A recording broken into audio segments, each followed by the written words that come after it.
Dating apps లో love స్టోరీలు వింటుంటారు. కానీ ఒక మహిళా జడ్జి గారే హనీ ట్యాప్ లో పడి 52 లక్షలు పోగొట్టుకున్న షాకింగ్ స్టోరీ ఎప్పుడైనా విన్నారా? హర్యానాకు చెందిన ఒక లేడీ జడ్జి టిండర్ యాప్ లో ఒక వ్యక్తిని పరిచయం చేసుకొని మోసపోయారు. అయితే ఈ కేసులో ట్విస్ట్ ఏంటంటే మోసపోయింది జడ్జి గారైతే పోలీస్ స్టేషన్ లో కేసు పెట్టింది మాత్రం ఆమె ఇంట్లో పనిచేసే పని మనిషి. ఈ విచిత్రమైన కేసును విచారించిన ఢిల్లీ కోర్టు నిందితుడికి బెయిల్ నిరాకరించడమే కాకుండా సదరు మహిళా జడ్జిపై మరియు పోలీసులపై తీవ్ర ఆగ్రహం వ్యక్తం చేసింది. కోర్టు రికార్డుల ప్రకారం ఆ మహిళా జడ్జి గారు తన అసలు పేరు దాచి ఒక నకిలీ పేరుతో టిండర్ యాప్ ను వాడుతున్నారు. అక్కడ ఆమెకు దీపక్ వాట్స్ అనే వ్యక్తి పరిచయం అయ్యాడు. తను ఒక సీక్రెట్ గవర్నమెంట్ డిపార్ట్మెంట్ లో పెద్ద ఆఫీసర్ అంటూ ఆ జడ్జిని నమ్మించాడు.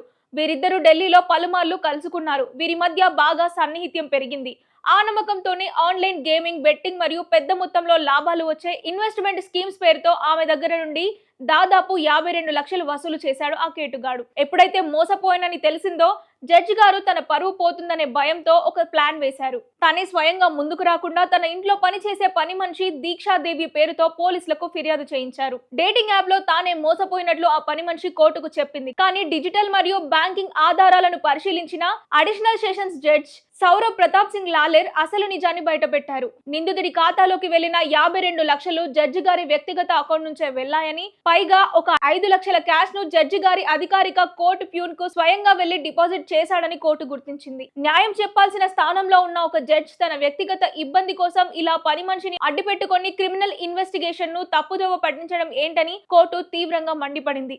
అలాగే కనీసం టిండర్ డేటా, వాట్సాప్ చాట్స్ కూడా సేకరించకుండా గుడ్డిగా దర్యాప్తు చేసిన పోలీసులను కూడా లెఫ్ట్ అండ్ రైట్ ఇచ్చేసింది.